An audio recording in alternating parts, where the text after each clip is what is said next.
نحمده ونصلي ونسلم على رسوله الكريم أما بعد فأعوذ بالله من الشيطان الرجيم بسم الله الرحمن الرحيم فاسألوا أهل الذكر إن كنتم لا تعلمون صدق الله مولانا العظيم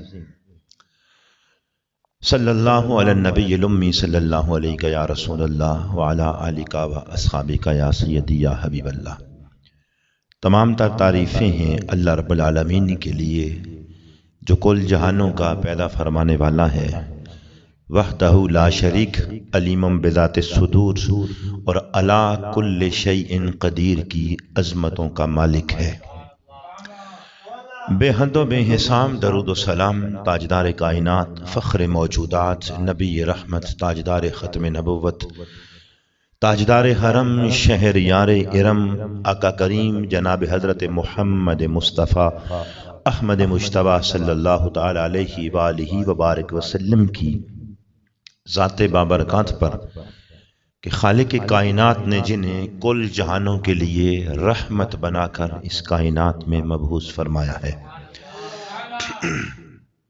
احباب گرامی، ہمارے جو اکابرین امت ہیں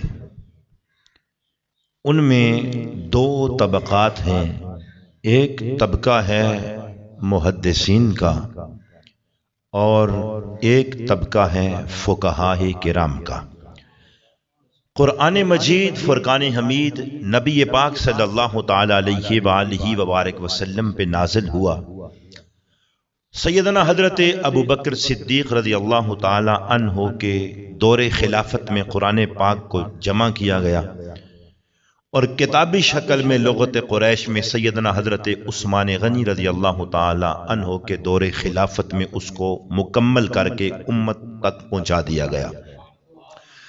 یعنی خلفائے راشدین کے دور میں قرآن مجید امت تک کتابی شکل میں مکمل پہنچ گیا تھا اور ہر بندے کی دسترس میں اور ہر چاہنے والے قرآن کی طلب رکھنے والے کے لیے وہ کتابی شکل میں دستیاب تھا۔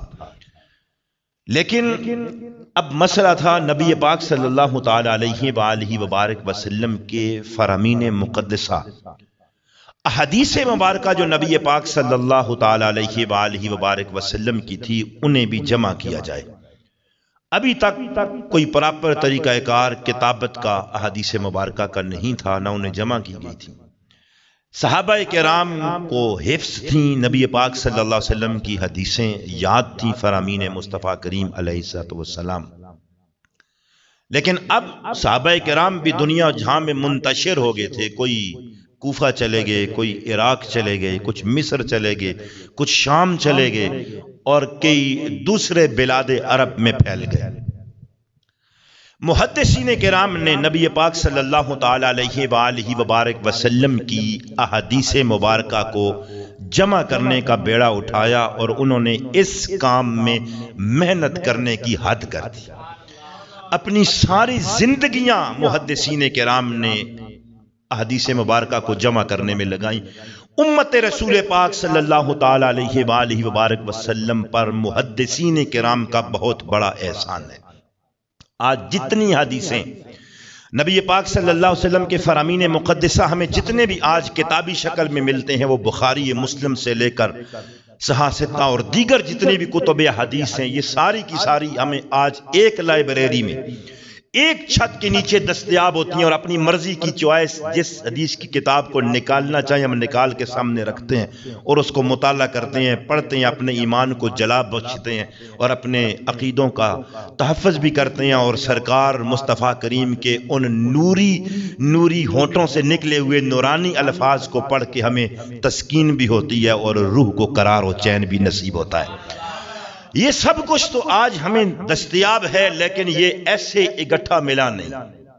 اس کے لیے محدثین کرام نے اپنی زندگیاں اس کے پیچھے لگائیں، اپنا مال و دولت لگایا، گھر بار کاروبار سب کو چھوڑا، اور بعض اوقات ایک ایک محدث نے ایک ایک حدیث مبارکہ پانے کے لیے سینکڑوں میل کا سفر طے کیا ہے۔ سواری سے اترے بھی نہیں، گئے سواری پر اور وہاں سے ایک حدیث کسی سے سنا کہ اس کے پاس ایک حدیث ہے، وہ پڑھی سیکھی اور پھر واپس آ کے جمع کر کے کتابی شکل میں امت کو عطا فرمائی ہے۔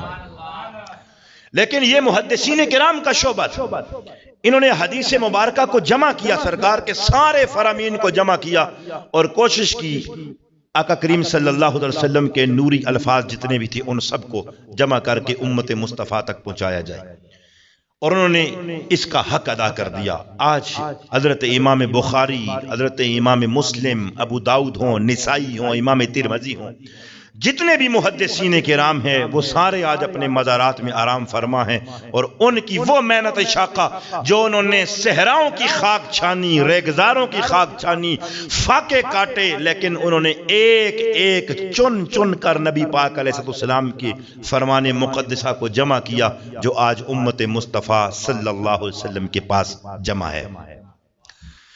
لیکن محدثین کرام نے یہ حدیثیں تو جمع کر لیں، اب ان احادیث مبارکہ کے درمیان تطبیق کرنا اور ان میں سے مسائل نکالنا اور ان مسائل کو ان میں سے اخذ کرنا، یہ ایک الگ شعبہ تھا، اور اس کے لیے ایک الگ محنت چاہیے تھی، الگ اس کے لیے کوالٹیز چاہیے تھی، اس کے لیے ایک الگ معیار تھا۔ اور تاکہ امت مصطفیٰ کے سامنے اگر کسی مسئلے میں 2 3 4 حدیثیں آپس میں تعارض والی آ جائیں تو ان میں تطبیق کر کے امت مصطفیٰ کے لیے مسائل کا حل نکالا جائے۔ اس طبقہ نے جس نے یہ بیڑا اٹھایا اور کسر اس میں بھی نہیں چھوڑی، آج ہزاروں سال گزرنے کے بعد بھی امت کے لیے کوئی مسئلہ کسی بھی مسائل کے حوالے سے، وہ آنے والا مسئلہ ہو، وہ گزرے والا ہو یا حال کا ہو، امت کو آج کوئی مسئلہ درپیش نہیں آتا۔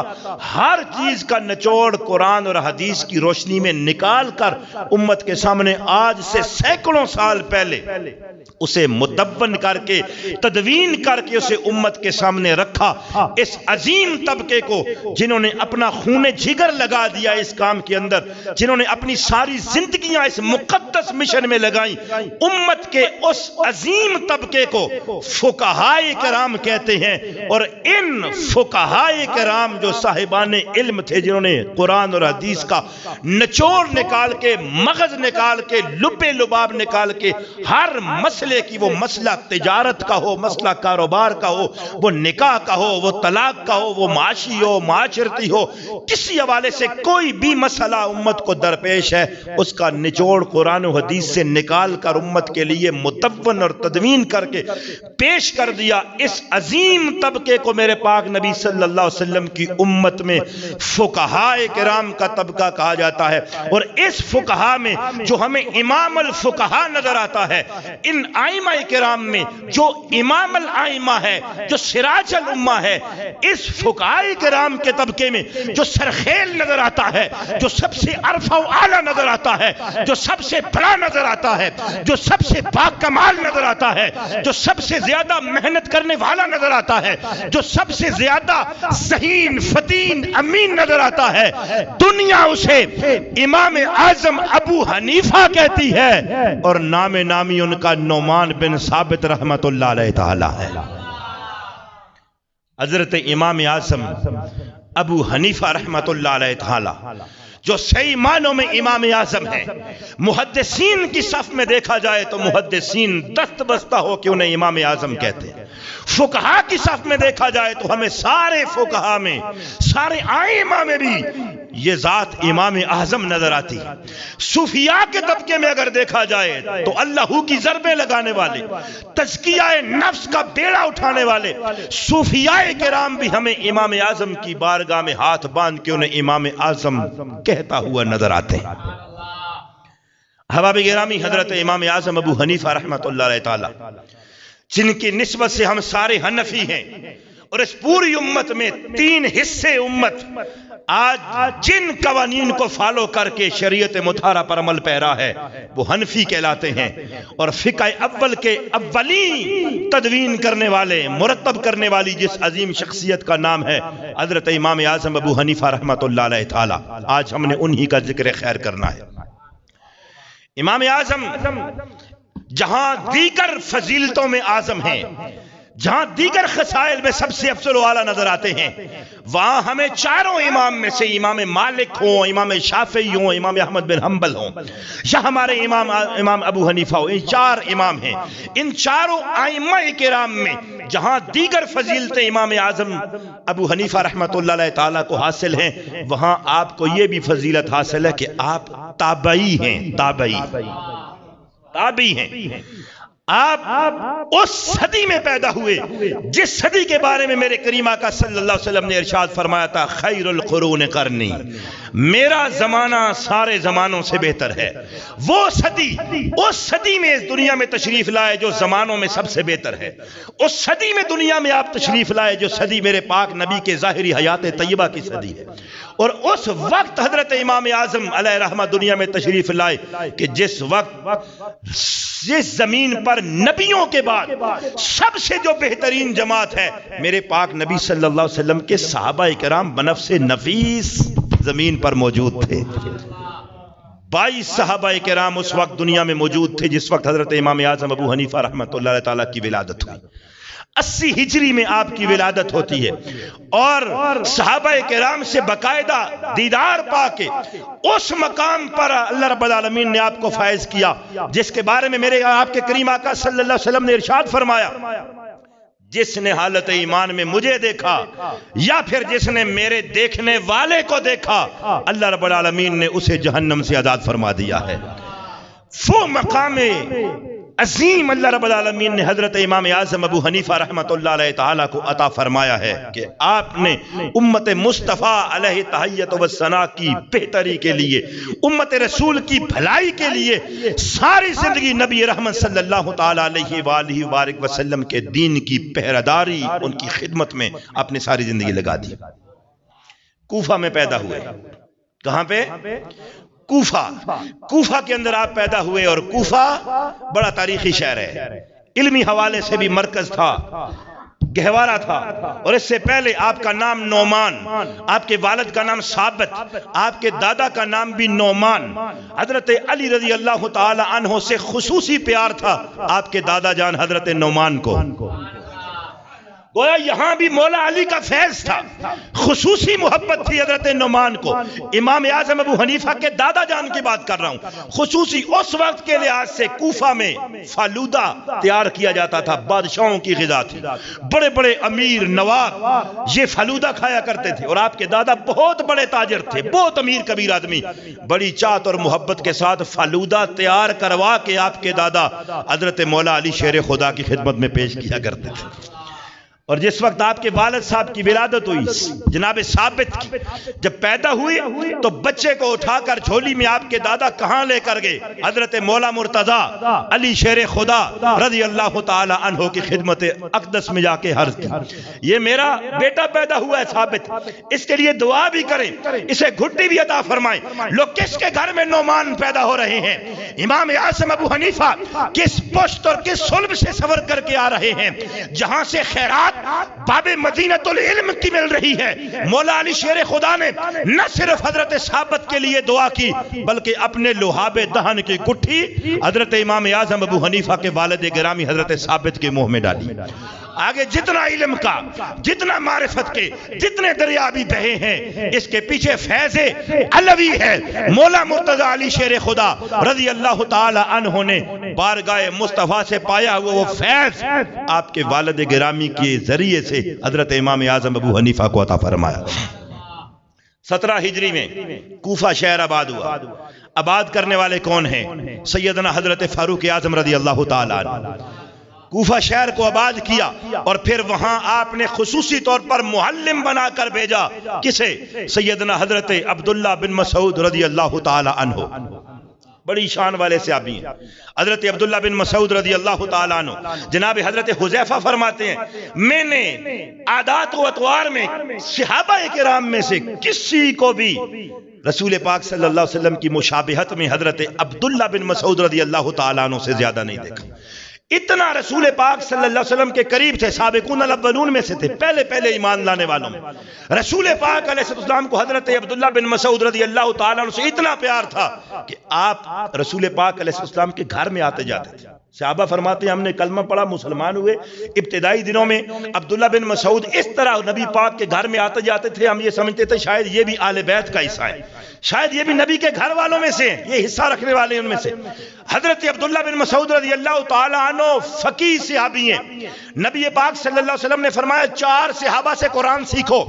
جن 4 بندوں کا نام لیا نا، ان میں سے سب سے پہلے جس کا نام لیا اس کا نام حضرت عبداللہ بن مسعود رضی اللہ تعالی عنہ ہے۔ عبداللہ بن مسعود رضی اللہ تعالیٰ عنہ کا لقب تھا صاحب النالین، صاحب الوسادہ و صاحب السواک۔ پتہ ہے کیا ہوتا؟ صاحب النالین، سفر میں جاتے، مسجد میں ہوتے، حضر میں ہوتے، کہیں بھی ہوتے، رسول پاک کی معیت میں ہوتے، جھوم جاؤ گے یہ علم کہاں سے ملتا ہے، یہ فضل کہاں سے ملتا ہے، یہ کمال کہاں سے ملتا ہے، یہ فیض کہاں سے ملتا ہے۔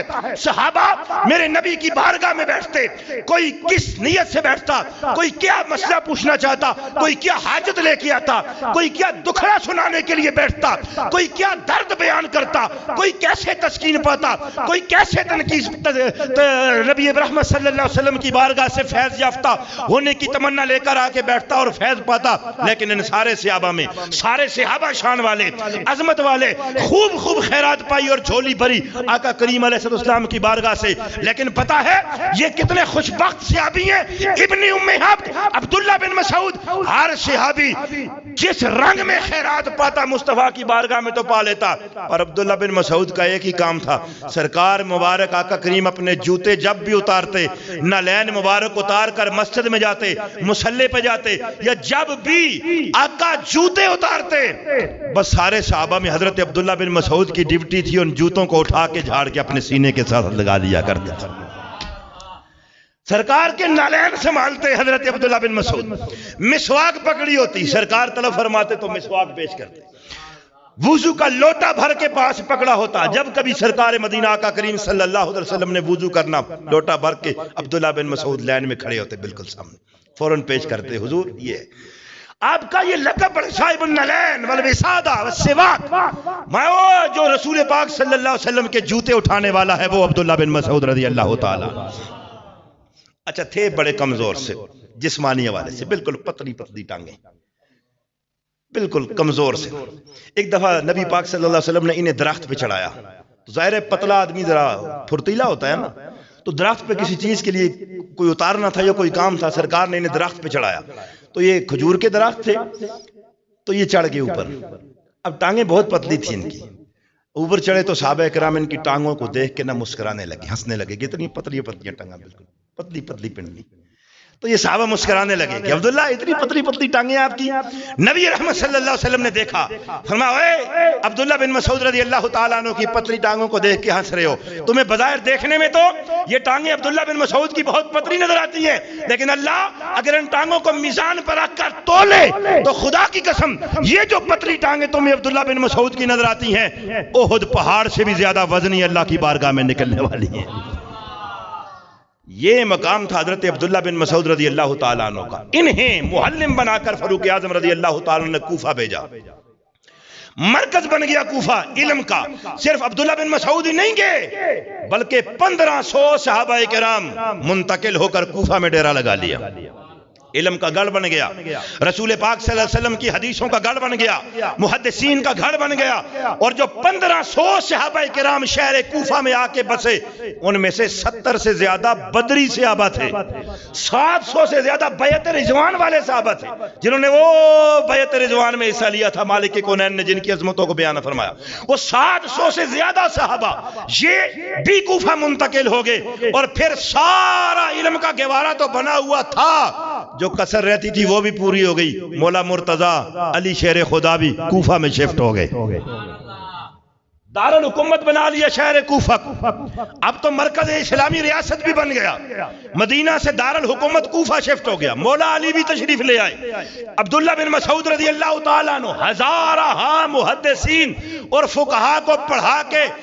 تیار کر دیا اور بام عروج پہ ہے، ہر جانب موجیں لگی ہوئی ہیں، سرکار کی حدیثیں بیان ہوتی ہیں، درس و تدریس کی محفل سجتی ہے، ادھر محدث بیٹھے ہیں، ادھر محدث بیٹھے ہیں، ادھر فقی بیٹھے ہیں، ادھر فقی بیٹھے ہیں۔ جس وقت ساری دنیا مملکت اسلامیہ میں سے کوفہ علم کا فن کا مرکز بن گیا، ایسے میں اللہ رب العالمین نے اسی شہر کوفہ میں حضرت امام اعظم ابو حنیفہ کو پیدا فرما دیا ہے۔ حضرت عبداللہ بن مسعود رضی اللہ تعالی عنہ کے شاگرد موجود ہیں، آپ کے فیض یافتگان موجود ہیں، علمی ورثہ حضرت عبداللہ بن مسعود رضی اللہ تعالیٰ عنہ کا وہ آگے سارا بٹ رہی ہے وہ خیرات کہ حضرت امام اعظم ابو حنیفہ رحمۃ اللہ علیہ تعالیٰ وہی خیرات پانے کے لیے اسی مجلس درس میں تشریف لانے لگے۔ حضرت شیخ علقمہ، شیخ ابراہیم نخعی اور حضرت شیخ حماد، ان کے ذریعے سے ہوتا ہوا وہ علمی ورثہ جو رسول پاک صلی اللہ تعالیٰ علیہ وآلہ وبارک وسلم سے ابن مسعود اور پھر آگے وہ چل کر جو علمی ورثہ آیا سیدنا حضرت امام اعظم ابو حنیفہ رحمۃ اللہ علیہ تعالیٰ نے اس علمی خیرات کو سنبھالا اور پھر دوری دنیا کے اندر آپ نے تقسیم فرمایا۔ 8 صحابہ کرام کی زیارت کی، حضرت انس بن مالک رضی اللہ تعالی عنہ کی زیارت کی، حدیث روایت کی۔ حضرت انس بن مالک رضی اللہ تعالی عنہ 18 سال حضرت شیخ حماد رحمت اللہ علیہ تعالی کی خدمت میں بیٹھ کر علم حاصل کیا۔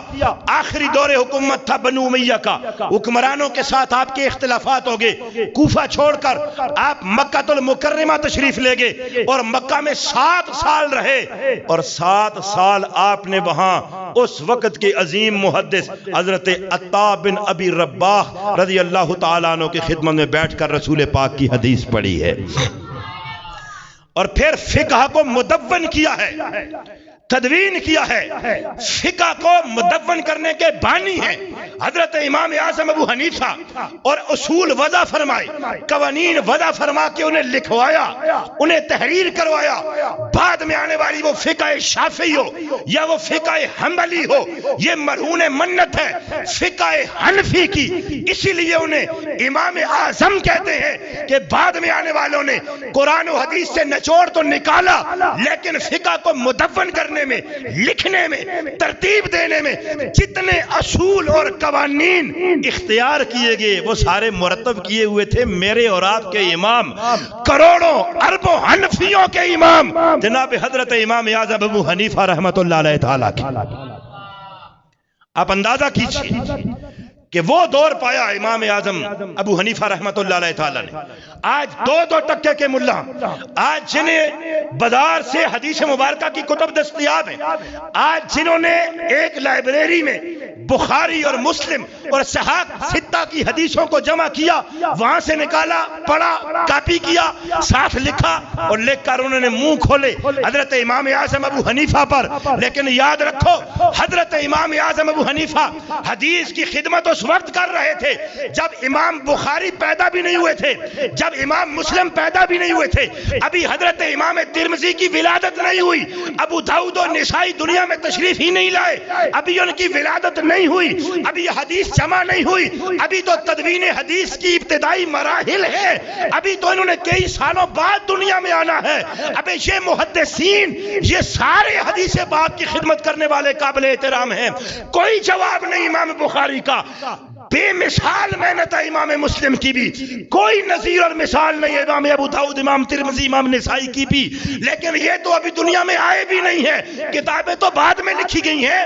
یہ ساری لکھی ہوئی حدیثیں پڑھ کے جس امام اعظم پہ آج انگلیاں اٹھائی جاتی ہے اور انگشت نمائی کی جاتی ہے اور معاذ اللہ چاند پر تھوکنے کی کوششیں کی جا رہی ہیں، ہم کہتے ہیں یہ تو ابھی پیدا بھی نہیں ہوئے تھے۔ قربان جائیں حضرت ابن مسعود کے علمی وارث پہ، مولا مرتضیٰ کی پائی ہوئی دعا کے امام اعظم ابو حنیفہ پہ ابھی حدیث رسول دنیا جان میں بکھری ہوئی ہے، اور اس امام اعظم نے جو صحیح معنوں میں امام اعظم ہے، ان حدیث اور قرآن کی روشنی میں ایسے اصول اور قوانین وضع کیے، 1300 سال ہو گئے ہیں، اب بھی امت کو مسئلہ پیش آتا ہے تو ابو حنیفہ کی خدمت میں حاضری دینی پڑتی ہے۔ وہاں سے مسئلے کا حل نکلتا ہے. تھوڑا سا مضمون آج مشکل ہے مجھے احساس ہے، لیکن اس کو سمجھیے، مشکل سمجھنے کی بھی عادت تھوڑی ڈالیے. بولیے ذرا ہوش ہو کے سبحان اللہ.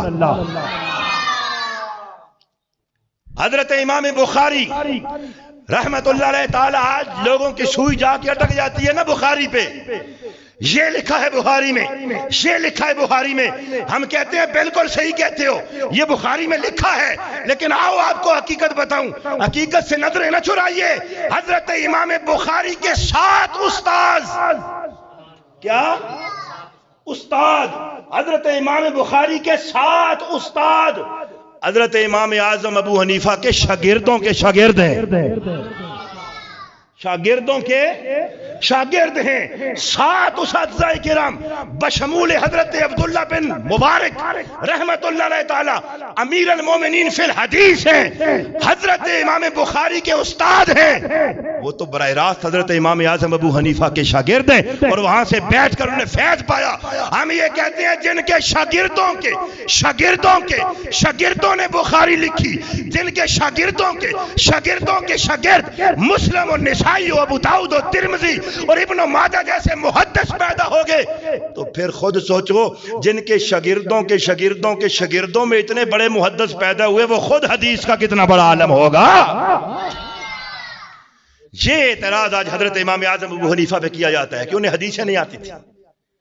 17 حدیثیں یاد تھی خالی ابو حنیفہ کو. میں نے کہا شرم کرو، 40 حدیثیں تو امت کے بچوں کو یاد ہیں.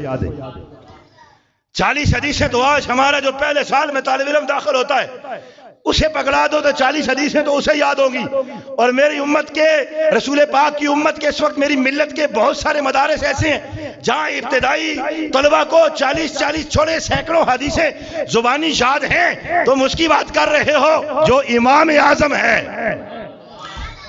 اس شخص کے بارے میں یہ کہنا کہ انہیں حدیث کے بارے میں علم کم تھا، یا وہ حدیث یاد نہیں تھی انہیں، یا انہیں حدیثیں نہیں آتی تھی، جس نے 20 سال کی عمر میں حدیث پڑھنا شروع کیا اور پھر ساری زندگی حدیث مبارکہ پڑھتے اور ان کا نچوڑ نکالتے رہے، اس شخص کے بارے میں یہ کہنا کہ اسے حدیث کا علم نہیں تھا جس نے عبداللہ بن مسعود کے شاگردوں سے اکتساب فیض کیا ہے، اس شخص کے بارے میں کہنا کہ اسے حدیث کا علم نہیں ہے جس نے 18 سال امام حماد کی خدمت میں بیٹھ کر حدیث مبارکہ کو پڑھا ہے، اس شخص کے بارے میں یہ کہنا کہ اسے حدیث نہیں آتی جو ابن مسعود کا علمی وارث بنا ہو، اس شخص کے بارے میں یہ کہنا کہ اسے حدیث کا علم نہیں تھا جس نے عطا بن ابی رباح کے ذریعے سے عبداللہ ابن عباس، عبداللہ ابن عمر، حضرت ابو ہریرہ اور حضرت جناب ام المومنین ام سلمہ اور حضرت ام المومنین ام عائشہ صدیقہ رضی اللہ تعالی عنہ سلام اللہ علیہم، ان صحابہ کرام والے بیت کا فیض جس نے تابعین سے بیٹھ کر پایا ہو،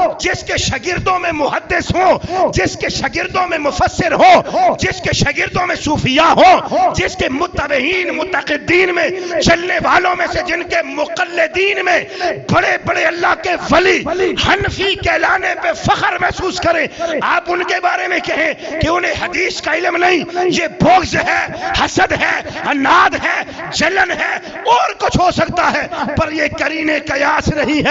ابے جس نے لاکھوں مسئلے امت کی ہدایت کے لیے نکالے ہوں اور 1300 سال کے بعد بھی جس کی فقہ میں یہ کوالٹی ہو کہ ایک مسئلہ بھی مصطفیٰ کی کسی حدیث سے ٹکراتا نہ ہو، دنیا اسے امام اعظم ابو حنیفہ کہتی ہے.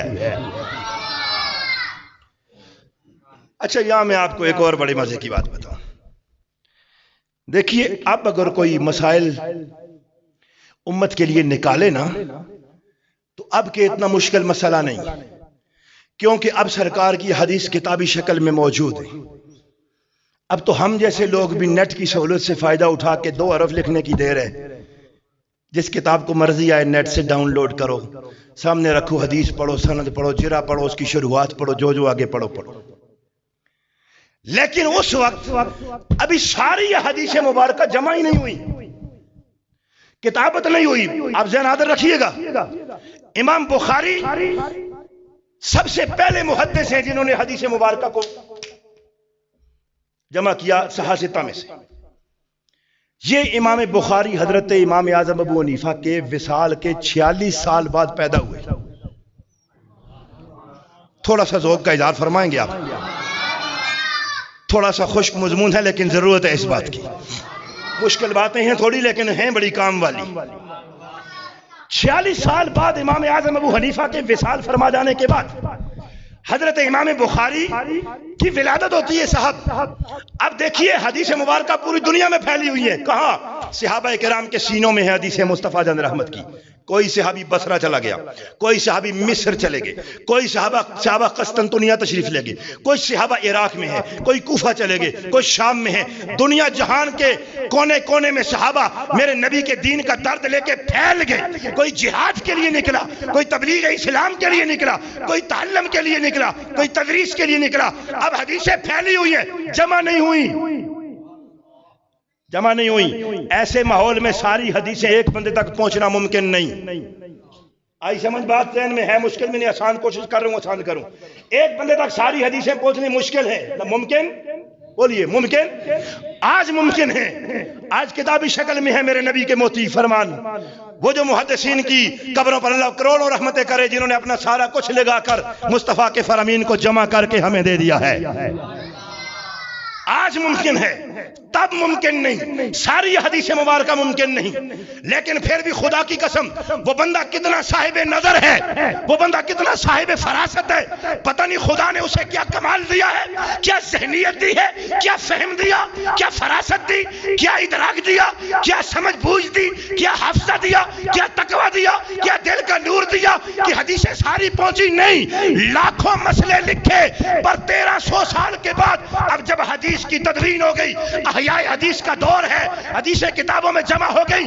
ایک جانب اس میرے امام کی فقہ کے مسائل اٹھا کے رکھو، آج جمع شدہ حدیثیں اٹھا کے سامنے رکھو. اس سے بڑا فضل کیا ہوگا، اس سے بڑا کمال کیا ہوگا.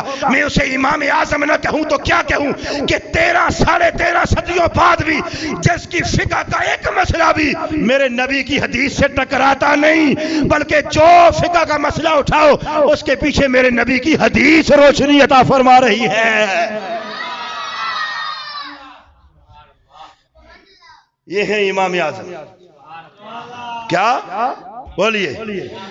امام اعظم جس کے شاگردوں میں جناب حضرت امام ابو یوسف جیسے شخص ہوں، جس کے شاگردوں میں امام محمد ہو، امام محمد بن حسن الشیبانی. 20,000 یہودیوں نے جسے خالی دیکھ کے کلمہ پڑھا، وہ حسن کا مرقع اپنی داڑھی کو سجا کے لباس سے شریعت مصطفی پہن کے اپنے سر پہ امامہ شریف پہن کے نکلا جب بازار میں، تو حسن کے وہ جلوے تھے کہ نور آنکھوں میں تو چہروں پہ اجالے ہوں گے، مصطفیٰ والوں کے انداز نرالے ہوں گے.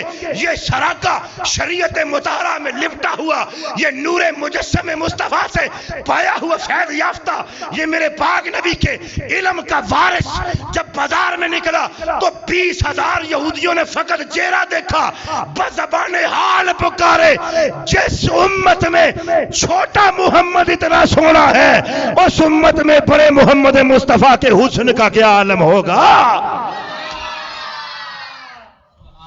وہ امام محمد جن کے بارے میں حضرت امام محمد بن ادریس الشافعی، امام شافعی جیسا شخص، دیکھیں نا، کوئی بندہ مقرر اچھا ہے تو آپ سارے کہیں گے مقرر اچھا ہے. پرچاس اس وقت آئے گی جب کوئی مقرر کہے کہ ہاں یہ اچھا ہے.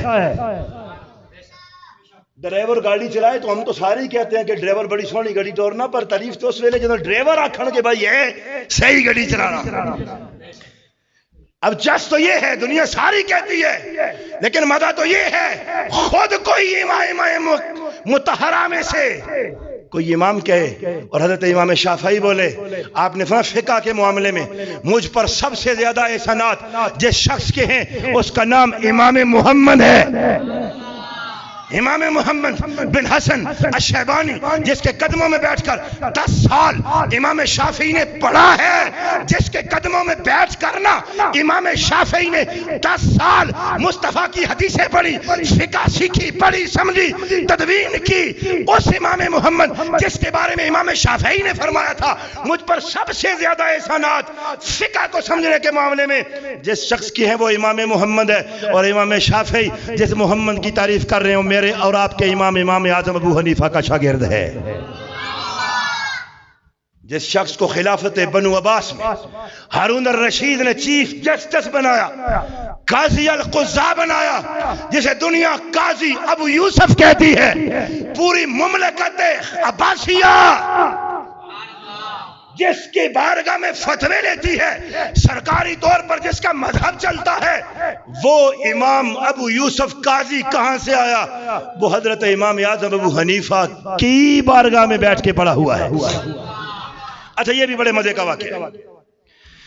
امام ابو یوسف رحمت اللہ علیہ تعالی یتیم ہو گئے، بچپن میں والد صاحب فوت ہو گئے، یتیم ہوئے تو والدہ نے، باقی بیٹیاں تھیں، یہ ایک بیٹا تھا، والدہ نے ان کو ساتھ لیا، دھوبی کی دکان پر لے گئی، دھوبی کو کہا کہ یہ میرا بیٹا ہے، یتیم ہو گیا ہے اور ذریعہ آمدن کوئی نہیں، اسے اپنے ساتھ رکھ لو، مہینے میں کچھ تنخواہ دے دینا، یہ یہاں کام کرے گا، تمہارے ساتھ کپڑے دھوئے گا، اس کو کام بھی سکھا دو، اور گھر کا خرچہ چلانے کے لیے، اور میری بچیاں ہیں، بچہ فقط یہی ہے، اس کو رکھ لو ساتھ، اس کو دیہڑی کام کرواؤ، سکھا بھی دینا، اور مہینے بعد کچھ اس کو تنخواہ دونوں کا ٹھیک ہے رکھ لو، 1 دینار تنخواہ اس کو دوں کا ٹھیک ہے۔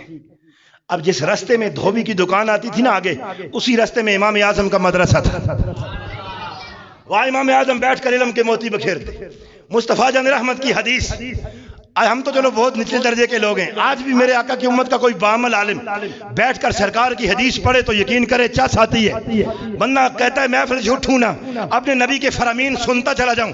اس وقت کا عالم کیا ہوگا جب بیٹھنے والے طلباء میں ہزاروں فقہ اور محدث ہوتے ہوں گے، اور مسند تدریس پر بیٹھ کر امام اعظم سرکار کی حدیث پڑھا رہے ہوتے ہوں گے۔ ایک دفعہ جاتے ہوئے کان میں آواز پڑ گئی، حضرت امام ابو یوسف بچے ہیں، ابھی لڑکپن ہے، ادھر ہی بیٹھ کے، اتنی چس آئی ادھر ہی بیٹھ کے۔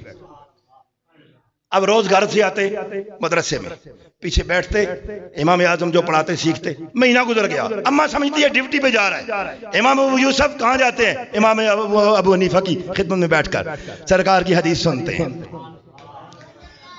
مہینہ پورا ہو گیا، امی آخر تنخواہ، والدہ نے بولا تنخواہ، اس نے کہا اماں تنخواہ کیڑی، میں تو کاموں پر گیا ہی نہیں ہے، میں تو کام پہ نہیں گیا۔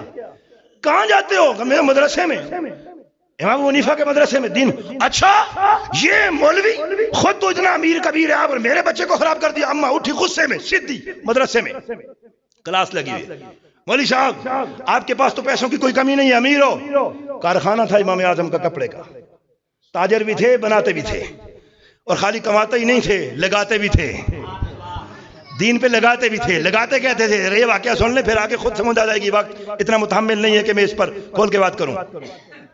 میرا اور کوئی سہارا ہی نہیں ہے، ایک بچہ کمانے والا، ہمارے گھر آٹا آپ بھیجیں گے، جتنی آنی تھی لو مائی نے سنا دی۔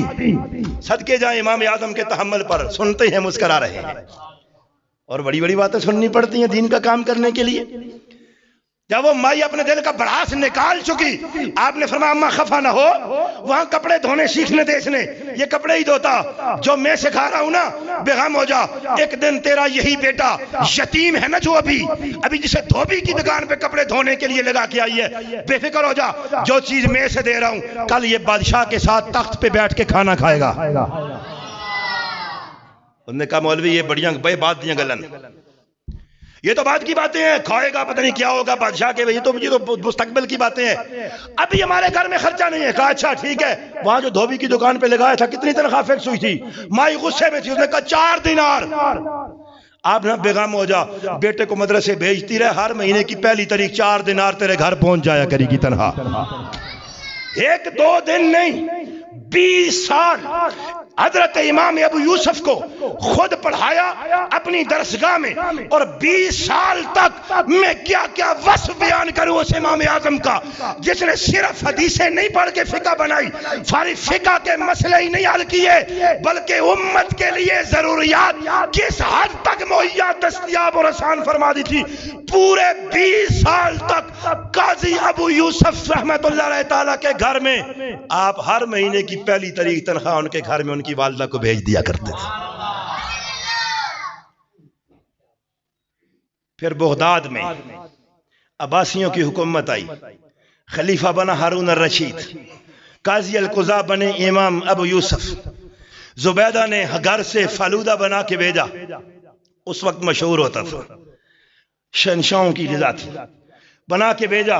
ایسے میں امام ابو یوسف رحمت اللہ علیہ تعالی کسی کام کے لیے دربار میں موجود تھے، وہ آیا، ہارون الرشید تخت پہ بیٹھا ہے، کھانا سامنے آیا تو ہارون الرشید نے کہا قاضی صاحب آئیں، آپ بھی میرے ساتھ کھانے میں شریک ہو جائیں، تخت پہ آ جائیں، اتھے ہی آؤ، اتھے ہی بہنے آؤ۔ یہ علم و فضل ہے جو انسان کو یہ کمال اور عروج دیتا ہے، یہ میرے نبی کے دین کی نوکری ہے جو اتنے بڑا شان، رفعت، مقام، مرتبہ عطا فرماتا۔ تخت پہ بٹھایا، ساتھ رکھا سامنے پیالہ فلودے والا، کہ قاضی صاحب کھائیے۔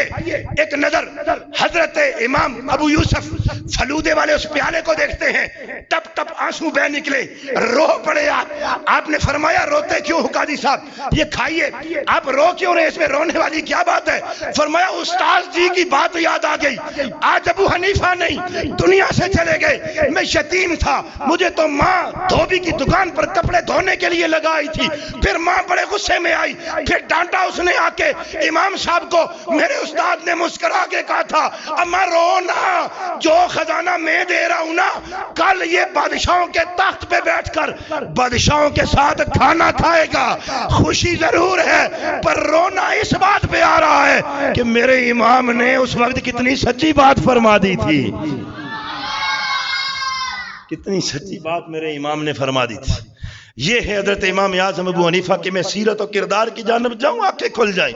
کیا مقام دیا، کیا سخاوت دی، کیا زہد ہے، کیا ورع ہے، کیا تقوی ہے، کیا پرہیزگاری ہے، کیا حلم ہے، کیا علم ہے، کیا شان ہے، کیا حسن ہے، کیا حسن تدبر ہے، کیا حسن تکلم ہے، کیا مسلوں کے استنباط میں ہے۔ خدا کی قسم ہمیں پیاری ہے فقہ مالکی بھی، پیاری ہے ہمیں شافعی بھی، پیاری ہے ہمیں فقہ حنبلی بھی، اہل سنت کے امام ہمیں شافعی، حنبلی، مالکی آئمہ سمیت معتقدین سے بھی پیار ہے، پر کوئی عقیدت کے اس بہاؤ میں بہ کے نہیں کہہ رہے۔ ہم خدا کی قسم غیر جانبدار ہو کر بھی دیکھیں تو ان اماموں میں ہمیں جو امام اعظم نظر آتا ہے اس کا نام ابو حنیفہ ہی ہے۔ امام ظفر حضرت عبداللہ بن مبارک، امام وقی حضرت داؤد طائی، حضرت شیخ ابراہیم بن ادہم رحمت اللہ علیہ تعالی، اور سینکڑوں ایسے بڑے بڑے محدث جنہوں نے امت میں بہت بڑا نام پایا، وہ سارے زانو تلمذ طے کرتے رہے کہاں؟ امام اعظم ابو حنیفہ کی۔ ایک دفعہ آپ کے ماننے والوں میں اور شافعی مذہب و مسلک کے ماننے والوں میں تکرار ہو گئی، وہ بھی طالب علم ادھر تکرار ہو گئی۔ بعض نے کہا یہ جو حنفی تھے انہوں نے کہا امام اعظم ابو حنیفہ کی شان بہت تھی۔ شافعی مسلک والے کہہ رہے تھے نہیں امام شافعی کی استدلال ہو رہے تھے۔ بالآخر حنفی جو جتنے بھی طلباء تھے انہوں نے کہا چلو ٹھیک ہے اس بات پہ فیصلہ کر لیتے ہیں، تم حضرت امام شافعی کے استاد گنو، ہم بھی حضرت امام ابو حنیفہ کے استاد گنتے ہیں۔ اب جس نے جتنے اساتذہ سے پڑھا ہوگا ظاہر ہے اس نے اتنا علم پایا ہوگا۔ اب ایسا تو نہیں نا کہ ایک اسکول میں 8 پیریڈ لگے، ریاضی بھی اتھے ہی، سائنس بھی اتھے ہی، بیولوجی بھی اتھے ہی، کیمسٹری بھی اتھے ہی، فزکس بھی اتھے ہی، اسلامیات بھی اتھے ہی، مطالعہ پاکستان بھی اتھے ہی، ڈرنگ بھی اتھے ہی، تے مڑ کے بچہ کار تے سبق اتھے دا اتھے ہی۔ ایک کھچڑی تے نہیں سی نا اس وقت، تو ایک ایک حدیث، ایک ایک جز، ایک ایک آیت، ایک ایک قول، پتہ نہیں سینکڑوں میل سفر طے کر کے جانا پڑتا۔ یہ کسی دن موضوع میں رکھوں گا کہ محدثین نے کیسے ایک ایک حدیث پڑھی، آنکھیں کھل جاتی ہیں۔ کہ چلو ٹھیک ہے استاذ گنتے ہیں، چلو امام شافعی کے اساتذہ اور شیوخ گنا، کتنے نکلے؟ 80۔ کتنے؟ اس دور میں صاحب 80 اساتذہ، کاسی اور کوئی کا نہیں، یہی تاریخ میں یہی معلومات میں 80 کہاؤ چلو امام اعظم، امام الائمہ، سراج الامہ، امام الاتقیاء، محدث کبیر، امام اعظم نعمان بن ثابت، ابو حنیفہ رحمت اللہ تعالیٰ کے استاد گنتے ہیں، شروع کرو کہاں سے؟ حماد، بولو نا، شیخ حماد، کالکما، شیخ فلاں فلاں، اتنے کوفہ والے، بصرہ والے، مکہ والے، گنتے گنتے لو کتنے ہوئے؟ 4000۔ کتنے؟ 4000 اساتذہ اور شیوخ حضرت امام اعظم ابو حنیفہ رحمت اللہ علیہ تعالی۔ اب یار جس نے 4000 اساتذہ سے علم فیض، اکتساب فیض پایا ہوگا، اور بعد میں آنے والے نہیں، ان میں کچھ صحابہ ہیں اور کچھ رسول پاک کے صحابہ کے تابعین ہیں، خود تابعین حضرت امام اعظم ابو حنیفہ رحمت اللہ علیہ تعالی۔ اب جلدی جلدی نا تھوڑی سی اس کو سن لیں۔ امام اعظم ابو حنیفہ، حضرت امام بخاری، بولیے رحمت اللہ علیہ، پھر بولیے ذرا خوش ہو کے بولیے۔ امام اعظم ابو حنیفہ رحمت اللہ علیہ تعالیٰ کی دنیا سے چلے جانے کے 46 سال بعد پیدا ہوئے۔ کتنا؟ بولتے جائیں نا، نہیں تو بس کر دیتے ہیں ادھر یار۔ 46 سال بعد پیدا ہوئے۔ حضرت امام بخاری کے جو اساتذہ ہیں نا، ان میں سے 7 استاد، امام بخاری کے 7 استاد حضرت امام اعظم ابو حنیفہ کے شاگرد ہیں۔ امام بخاری نے حضرت فضل بن دکین رحمت اللہ علیہ تعالیٰ سے 185 حدیثیں روایت کی۔ سنیے ذرا، جن کی سوئی جا کے صرف بخاری پہ اٹک جائے، میں یہ پیغام پہنچا رہا ہوں آپ تک بھی، اور ریکارڈنگ کے ذریعے بہت دور تک پہنچ جائے گی۔ سمجھیے ذرا، 2-4 حدیثیں پڑھ کے 8-9 سال چند ٹائم پیریڈ مدرسے میں لا کے نکل کے آ کے امام اعظم ابو حنیفہ پہ انگلی اٹھا لینا کہ اتنی حدیثیں کم تھی، اتنی تھوڑی، یہ کہہ دینا تو بڑا سوکھا ہے۔ پر جس حضرت فضل بن دکین سے 185 حدیثیں امام بخاری روایت کر رہے ہیں نا، وہ فضل بن دکین حضرت امام اعظم ابو حنیفہ کے شاگرد ہیں۔ بصرہ سے ابو عبداللہ انصاری سے، جن سے روایتیں حدیثیں لی ہیں امام بخاری نے، امام اعظم ابو حنیفہ کے شاگرد ہیں۔ وقت نہیں ہے، جلدی جلدی آگے نکلتے ہیں۔ آگے کیا ہے؟ مسلم شریف، حضرت امام مسلم رحمت اللہ علیہ تعالی، امام اعظم ابو حنیفہ کے دنیا سے چلے جانے کے وصال کے 56 سال بعد پیدا ہوئے۔ کتنا؟ 56 سال۔ آپ کے جو استاد ہیں، ان استادوں میں ایک نام ہے حضرت اسحاق بن ابراہیم راہویہ، جن سے امام مسلم نے پڑھا۔ یہ حضرت اسحاق بن ابراہیم راہویہ شاگرد ہیں حضرت فضیل بن عیاض رحمت اللہ علیہ تعالیٰ کے، اور حضرت فضیل بن عیاض شاگرد ہیں امام اعظم ابو حنیفہ رحمت اللہ علیہ تعالیٰ کی۔ عظیم محدث حضرت یحییٰ بن معین، چونکہ آپ نے نام نہیں سنا، صاحبان علم سمجھتے ہیں کہ یحییٰ بن معین کا نام محدثین میں کس عروج پہ ہے۔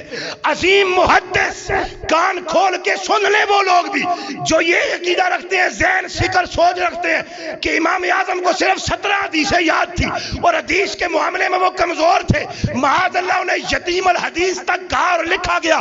سنیں، یحییٰ بن معین ایک عظیم محدث، وہ شاگرد ہیں حضرت امام وکیع بن جراح کے، اور یحییٰ بن معین جیسا عظیم محدث جس امام وکیع بن جراح کی خدمت میں بیٹھ کے پڑھتا رہا ہے نا، وہ امام وکیع شاگرد ہیں حضرت امام اعظم ابو حنیفہ رحمت اللہ علیہ تعالیٰ کی۔ آگے آئے، جلدی جلدی چلتے ہیں، میں گفتگو سمیٹوں۔ حضرت امام ابو داؤد، مجھے پتا ہے یہ مشکل مسئلہ ہے، تھوڑا سا ذوق پیدا فرما لیں، خوش ہو کے بولو جس کو سمجھ آئیے گا۔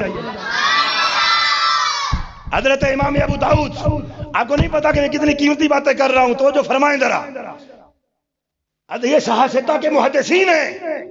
امام ابو داؤد، آج ابو داؤد شریف اٹھا کر حدیث پکڑ کر حنفی قول کے سامنے رکھ دینا سوکھا ہے، پر جس وقت امام اعظم فقہ حنفی کی تدوین کر رہے تھے، ابھی تو امام ابو داؤد پیدا بھی نہیں ہوئے، اور امام اعظم دنیا سے 150 ہجری میں وفات فرما کے چلے گئے۔ اس کے 52 سال بعد امام ابو داؤد دنیا میں پیدا ہوتے ہیں۔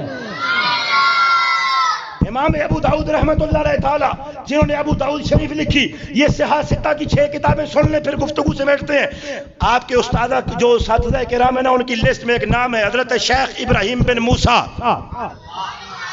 یہ محدثین ہیں اور ان کے اساتذہ بھی محدثین ہیں اور ان کے اساتذہ محدثین ہیں، اور یہ سارے محدثین جس کی خدمت میں بیٹھے ہوئے ہیں دنیا اسے ابو حنیفہ کہتی ہے،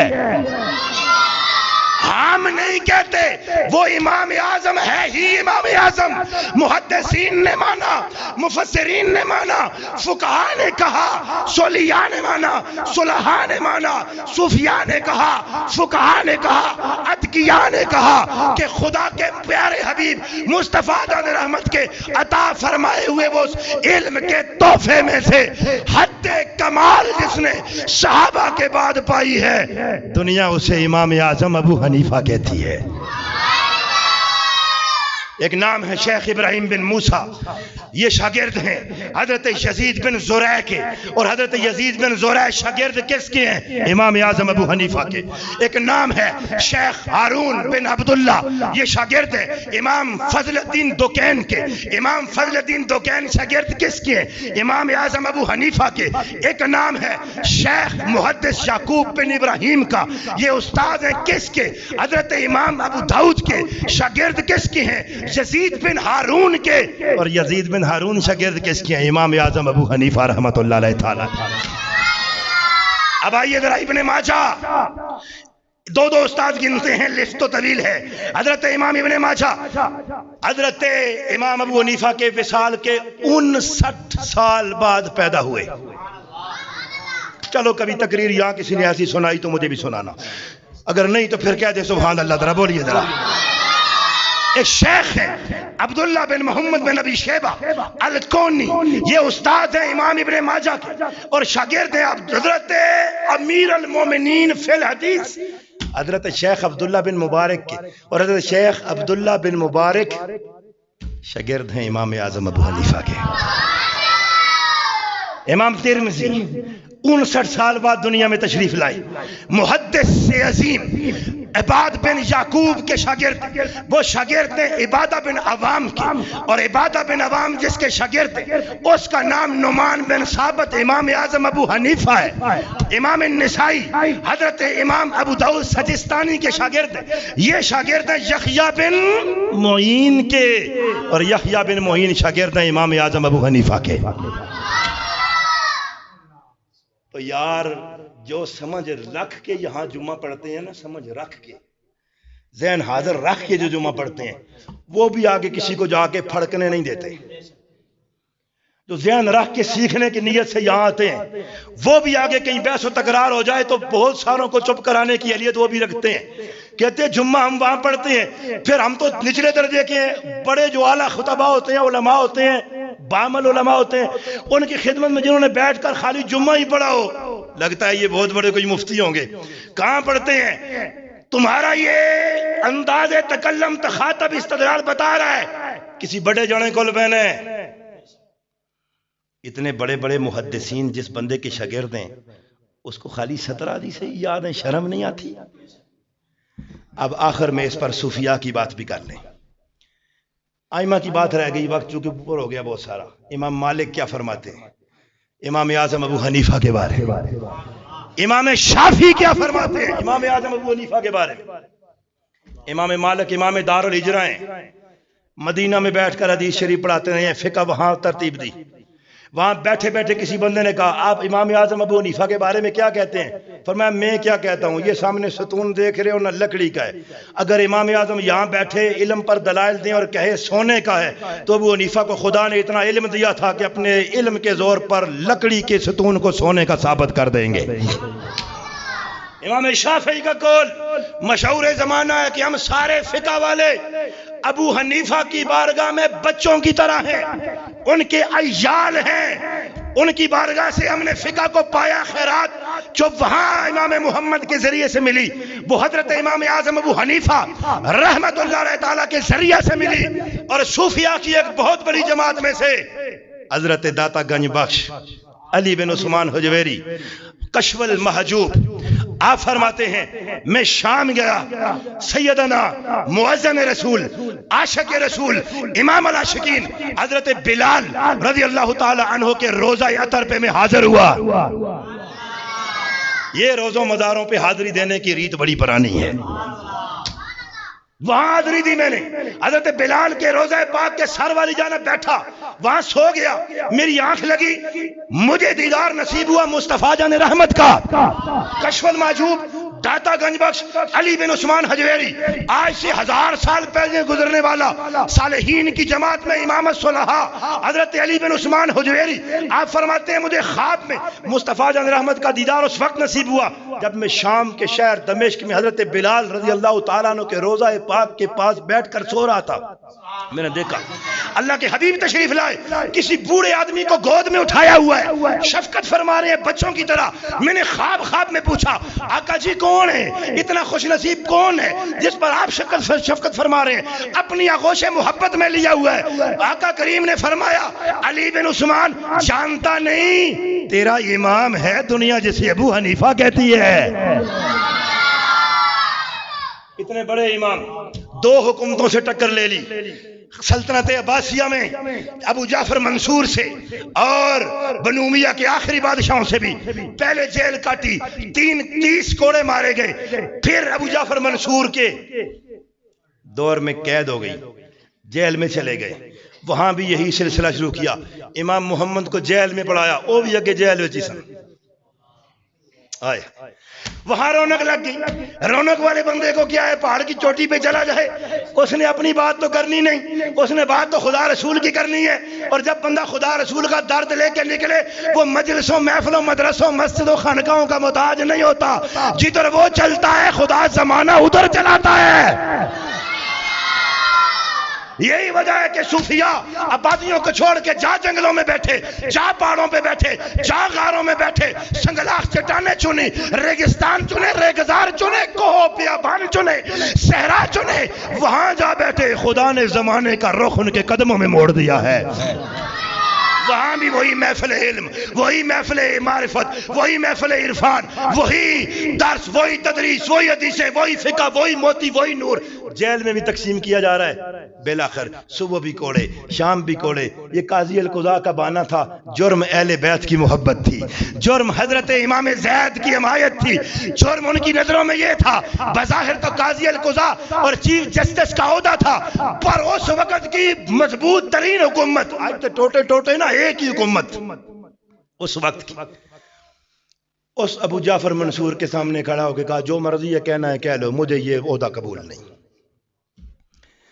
بالآخر اس عظیم امام کو، اس عظیم محدث فقیہ، اس عظیم متقی صالح، اس عظیم معرفت کے مینار کو کوڑے مارتے مارتے جیل میں زہر دے کر شہید کر دیا گیا۔ لیکن پھر دنیا میں وقت آیا وہ جیل میں چلے جائیں، حق کی آواز نہیں دبتی ہوتی، جتنا مرضی آئے دبائیں، زور لائیں، پروپیگنڈے کریں، نہیں دبتی ہوتی، نہیں دب سکتی، کسی صورت بھی حق کی آواز نہیں دب سکتی۔ آج دنیا کے 4 حصے کریں تو 3 حصے حنفی ہیں، جڑا ہے بولو تو جڑا نہیں سوچو، 100 کریں تو 70 حنفی ہیں۔ پھر وہ پیغام جو عراق کی جیل سے اٹھا، وہ عراق کو کراس کرتے ہوئے سرزمین ہند میں پہنچا، سرزمین روس میں پہنچا اور ترکی میں پہنچا۔ اس دھرتی پر جب شاہ سلیمان کی حکومت خلافت عثمانیہ کی صورت میں آئی، ارطغرل غازی کے بابا جان شاہ سلیمان نے حضرت امام ابو حنیفہ رحمت اللہ تعالیٰ کے مزار پر بغداد کے شہر خیزران میں حاضری دے کر مقبرے کی تعمیر نو بھی کی، اور تخت پر خلافت عثمانیہ پر بیٹھتے ہی آپ نے یہ حکم جاری کیا، آج کے بعد خلافت عثمانیہ کا جو سرکاری فتوے کا مذہب ہوگا وہ امام اعظم ابو حنیفہ کا مذہب حنفی ہوگا۔ 700 سال تک خلافت عثمانیہ رہی، شافعی، مالکی، حنبلی مذہب بھی حرمین میں چلتا رہا، پر کعبے کے دروازے کے سامنے امامت کا جو مصلی تھا وہاں حنفی امام نماز پڑھاتا تھا۔ کروڑوں سلام و امام اعظم ابو حنیفہ رحمۃ اللہ علیہ تعالیٰ پہ قصیدہ لکھا حد کر دیا سید السادات جیتوں کا قاصدہ، وہ ایک الگ چس ہے، وہ ایک الگ مسئلہ ہے۔ بہرحال شعبان کی 2 تاریخ، 2 شعبان، علم و معرفت، عرفان و فن کا یہ عظیم مینارہ جسے ہر جانب سے سلام ہوا، ماں سوائے حاسدین کے، ماں سوائے مبغضین کے، سڑنے سڑنے والے لوگ ہر دور میں چرے، پھر اختلاف جو تھا وہ رہا امت میں، صحابہ میں میرا، علماء میرا، فقہا میرا، ائمہ میرا، لیکن خدا کی قسم یہ سراج الامہ ہم ہی نہیں کہہ رہے، مصطفیٰ جان رحمت کی امت میں جتنے فقی گزرے ہیں ان سارے فقی میں اگر کوئی سورج کی طرح چمکتا دمکتا ہے تو امام اعظم ابو حنیفہ ہے۔ اللہ ان کی قبر پر کروڑوں رحمت نازل کرے، صبح قیامت تک کے لیے اللہ ہمیں حنفی رکھے اور حضرت امام اعظم ابو حنیفہ کی اعتقادات ہمیں نصیب فرمائے۔ اس لیے آخری جملہ سن، امام اعظم ابو حنیفہ نے اپنی فقہ کا جتنا بھی نچوڑ لیا یہ حضرت عبداللہ بن مسعود رضی اللہ تعالی عنہ سے لیا۔ سمجھ آ گئی؟ جو کہ آپ سن چکے ہیں، آپ کوفے میں تھے، عبداللہ بن مسعود کوفہ آگے مدرسہ بنایا، 4000 شیوخ تیار فرمائے، ان 4000 شیوخ سے آپ نے فیض فرمایا۔ آپ کی فقہ انفی کے ہر مسئلے کا جوڑ جا کے لگتا ہے اس روایت کے ساتھ، اکثر اس روایت کے ساتھ جو حضرت عبداللہ بن مسعود رضی اللہ تعالیٰ عنہ روایت فرماتے ہیں۔